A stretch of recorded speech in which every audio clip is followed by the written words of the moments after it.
العظیم اعوذ باللہ من الشیطان اللعین الرجیم بسم اللہ الرحمن الرحیم الحمدللہ رب العالمین والصلاة والسلام علی اشرف الانبیاء والمرسلین وعلی بیتہ الطیبین الطاہرین ولعنت اللہ علی اعدائہم اجمعین. بسم اللہ الرحمن الرحیم. قال علی بن ابی طالب علیہ الصلوۃ والسلام فزت برب الکعبہ. عزیزان گرامی اور محترم ناظرین کرام،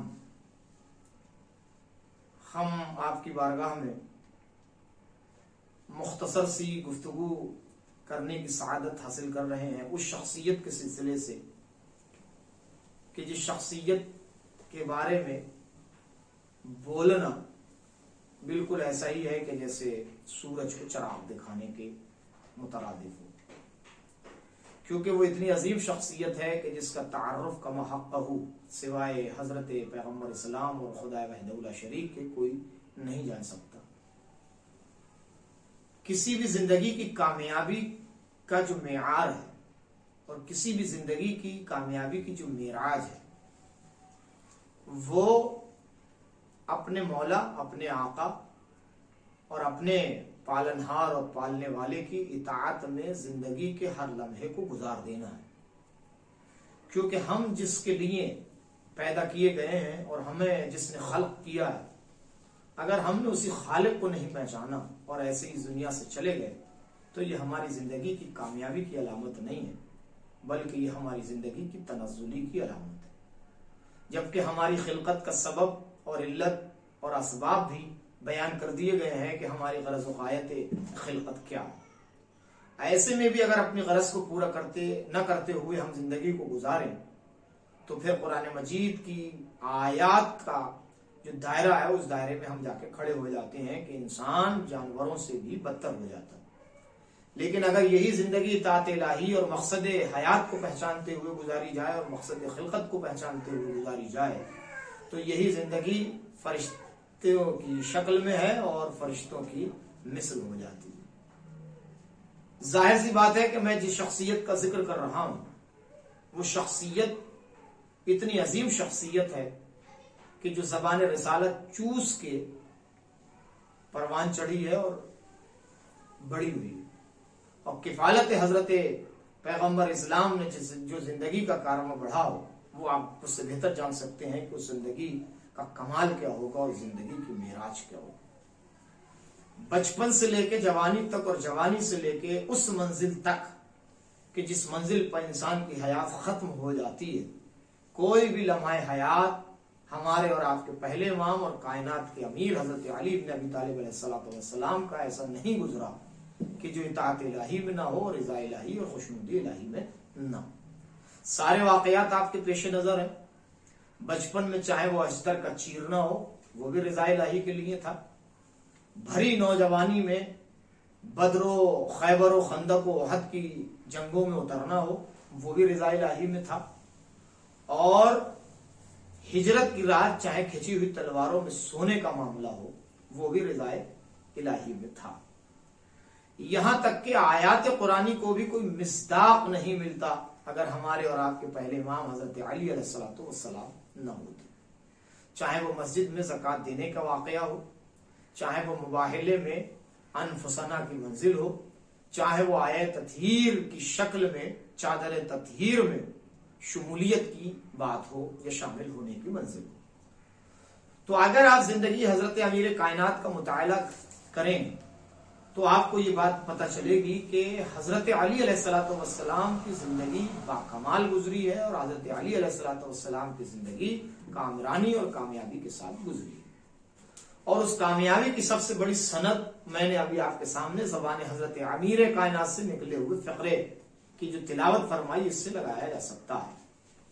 کون ایسا شخص ہوگا کہ جو سجدے میں ضربت کھانے کے بعد اپنی زندگی کی کامیابی کا اعلان کرتا ہوا دکھائی دے، مگر حضرت امیر کائنات نے فرمایا فزت برب الکعبہ، رب کعبہ کی قسم علی علیہ السلام کامیاب ہو گئے. تو حضرت علی علیہ السلام نے اپنی کامیابی کی سند اس طریقے سے پیش فرمائی کہ میری زندگی کا آغاز بھی اللہ کے گھر سے ہے اور میری زندگی کا انجام بھی جو ہے وہ اللہ کے گھر میں. کتنا قیامت کا منظر تھا وہ کہ جب حضرت علی علیہ السلام کے سر مقدس پر ضربت لگائی گئی، یعنی دشمنی اس حد تک بڑھ گئی تھی کہ مولا کائنات علی بن ابی طالب علیہ السلام کے لوگ دشمن ہو گئے تھے، اور دشمنی کا نتیجہ ہی تھا کہ حضرت علی علیہ السلام کے سر مقدس تک ضربت پہنچ گئی.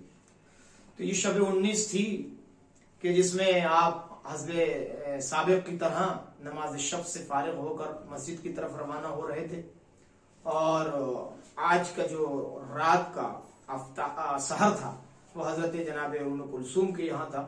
حضرت ام کلثوم کے دولت قدے پر آپ تشریف لے جاتے ہیں. حضرت ام کلثوم حضرت مولا کائنات کو تشریف آوری کہتی ہیں، اور حضرت علی علیہ السلام سے فرماتی ہیں کہ بابا تشریف رکھیے. آپ بیٹھ جاتے ہیں تو آپ کے لیے حضرت ام کلثوم جو غذا لاتی ہیں وہ پانی اور روٹی اور اس کے ساتھ نمک وغیرہ شامل تھا. مولا کائنات نے جب یہ غذائیں دیکھی تو فرمایا کہ بیٹی کیا تو نے کبھی دیکھا کہ تیرے بابا نے ایک وقت میں ایک ساتھ کئی غذاؤں کو ہاتھ لگایا؟ حضرت علی علیہ السلام نے مختصر سے کھانے پر اکتفا کیا، اور اس کے بعد حضرت ام کلثوم سے رخصت ہو کے آپ روانہ ہونا چاہتے تھے، مگر چہرے پر تغیر تھا. بیٹی سمجھ گئی کہ باپ کی کیفیت عجیب ہے، لہذا پوچھا کہ آج بابا حالات اچھے نہیں لگتے ہیں. فرمایا کہ شاید میری لاڈلی تیرے بابا کی زندگی کی آخری رات ہو، اور اس کے بعد تیری تجھ سے ملاقات نہ ہو سکے. اس کے بعد آپ چلے وہاں سے. جب چلے تو بیٹی کے دل بھی ملول ہونے لگا. کسی باپ سے اس طرح کے فقرے سن کے کون بیٹی برداشت کرے گی؟ یہ جملے حضرت علی علیہ السلام نے بیان فرمائے. اس کے بعد آپ تشریف لائے اپنے گھر کی طرف. تو صحن خانہ میں جو آپ کے یہاں جانور پلتے تھے انہوں نے آپ کے دامن کو پکڑا. شاید اپنی بے زبانی میں وہ کہہ رہے تھے کہ مولا آپ تشریف نہ لے جائیے، کیونکہ وہ جانتے تھے کہ یہ شاید آخری رات ہو، اس کے بعد ہماری بھی ملاقات مولا سے نہ ہو. اپنی زبان میں کہہ رہے تھے کہ مولا آپ تشریف نہ لے جائیے، آپ یہیں رہیے. مگر حضرت علی علیہ السلام نے فرمایا کہ مقصود نظر الہی یہی ہے کہ میں جاؤں تاکہ ابن ملجم کی ضربت کا شکار ہوں. مگر جاتے جاتے حضرت امام حسن علیہ السلام سے فرمایا کہ میرے لال، میرے انتقال کے بعد یا میری شہادت کے بعد اگر تم ان بے زبان جانوروں کی حفاظت کر سکو یا ان کی دیکھ بھال کر سکو تو انہیں گھر میں رکھنا، ورنہ انہیں آزاد کر دینا. اور یہ وصیت کر کے آپ چلے. جب صحن خانہ میں آپ نے قدم رکھا، میں جب یہ روایت کا فقرہ پڑھتا ہوں تو میرے دل میں درد پیدا ہوتا ہے. کیا قیامت کے یہ جملے ہیں. صحن خانہ میں حضرت علی علیہ السلام نے قدم رکھا. تھوڑی دیر کے لیے میرے اور آپ کے پہلے امام ٹھہرے اور آسمان کی طرف نظر اٹھائی، اور نظر اٹھانے کے بعد اپنی ریش مبارک کو اپنے ہاتھ سے پکڑ کے فرمایا کہ یہ وہی وقت ہے کہ جب حضرت داؤد پیغمبر تکلیف سے بے چین ہو کر اسی وقت میں اللہ کی بارگاہ میں گلگلا رہے تھے. شاید میری زندگی کی بھی یہ آخری رات ہو اور میری کرب اور بے چینی کا سلسلہ بھی یہیں سے شروع ہو جائے. اور وہ ستاروں کو دیکھتے دیکھتے فرمایا کہ اے تاروں گواہ رہنا کہ علی نے کبھی ایسا نہیں ہوا کہ رات میں سو کے زندگی گزار دی ہو اور اللہ کی عبادت نہ کی ہو. اور اس کے بعد آپ مسجد کی طرف چلے. جب مسجد کی طرف چلے آپ اور مسجد میں تشریف لائے تو وہ قاتل کہ جو اپنے لباس میں خنجر کو چھپائے ہوئے لیٹا تھا، جو حضرت علی علیہ السلام کا منتظر تھا کہ مولا آئے تو میں اپنا کام کروں. حضرت علی علیہ السلام آئے اور آنے کے بعد پہلے اسے جگایا تاکہ یہ بات بھی پتہ چل جائے کہ ہم وہ وقت کے امام ہیں کہ جو قاتلوں کو بھی جگاتے ہیں تاکہ نماز قضا نہ ہو جائے اور نماز چھوٹ نہ جائے. امام نے جگایا. یہ پہلی اور آخری علی علیہ السلام کی اذان اور اقامت تھی کہ جو حضرت نے خود کہی. اور اس کے بعد آپ مصلی عبادت پر کھڑے ہو کے جب نماز ادا کر رہے تھے اور جیسے ہی آپ سجدہ شکر میں آپ سجدے کی حالت میں جاتے ہیں، سجدے میں آپ جاتے ہیں، اور سجدے سے جب آپ سر اوپر کی طرف اٹھاتے ہیں تو ذرا آپ اندازہ لگائیے یہ وہ قیامت کا منظر تھا کہ جسے مختل نے تحریر فرمایا. اور مختل نے لکھا کہ ادھر سے حضرت علی علیہ السلام کا سر اٹھتا ہے تو اٹھنے میں جو علی کی طاقت لگ رہی تھی وہ علی کی طاقت تھی، اور ادھر سے جو ضرب لگانے میں ابن ملجم کی طاقت تھی، دونوں ہاتھوں میں ضربت تھی اور زہر سے آلود ضرب حضرت علی کے سر پر جب لگتی ہے تو دونوں طرف کی طاقتیں ادھر سے اٹھتے ہوئے اور ادھر سے آتے ہوئے جب ملتی ہیں تو علی علیہ السلام کا سر شگاف ہو جاتا ہے.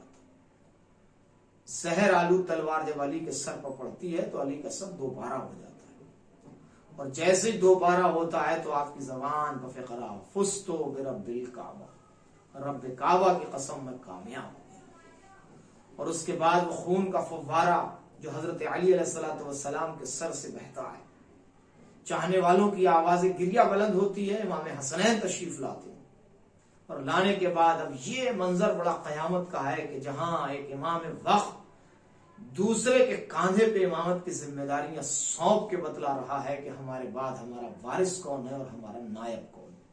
حضرت امام حسن کو قریب بلایا، فرمایا کہ میرے لال پہلے نماز پڑھاؤ، پہلے نماز مکمل کراؤ.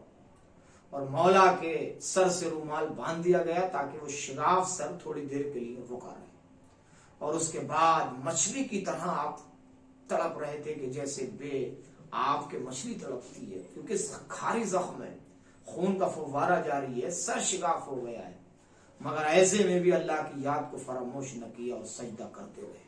جس عالم میں بھی نماز پڑھ سکتے تھے مولا نے نماز ادا کی. امام حسن نے نماز پڑھوائی. نماز مکمل ہوئی تو امام حسن نے اپنے بابا کو سنبھالا، بیٹوں نے اپنے باپ کو سنبھال کے اب جو لے جانا شروع کیا بابا کو گھر کی طرف. تو بس میں یہ آخری فقرہ آپ کی بارگاہ میں عرض کر رہا ہوں، مزید مسائب آپ سماعت کرتے رہیں گے. جب آپ گھر کی طرف چلے تو چاہنے والوں کا ہجوم تھا، کیونکہ کوفے میں اکثریت حضرت علی علیہ السلام کی ہم خیال اور ہم عقیدہ تھی، اور علی کو اپنا مولا تسلیم کرتی تھی اور پیشوا امام مانتی تھی. لہذا مومنین کے جھرمٹ میں جب آپ گھر کی طرف چلے تو ایک مرتبہ جب گھر قریب آیا تو اطلاع ہو چکی تھی زینب و کلثوم کو، معلوم تھا مولا علی علیہ السلام کو کہ بیٹیوں کی کیفیت کیا ہوگی اور حال کیا ہوگا. اس لیے امام حسن کو بلایا، فرمایا کہ میرے چاہنے والوں سے کہو کہ اب مجھے اکیلا چھوڑ دیں، یہاں سے چلے جائیں. لوگوں نے اصرار بھی کیا کہ نہیں مولا ہم گھر تک جائیں گے، کہا نہیں چلے جاؤ. امام حسن نے جب دریافت کیا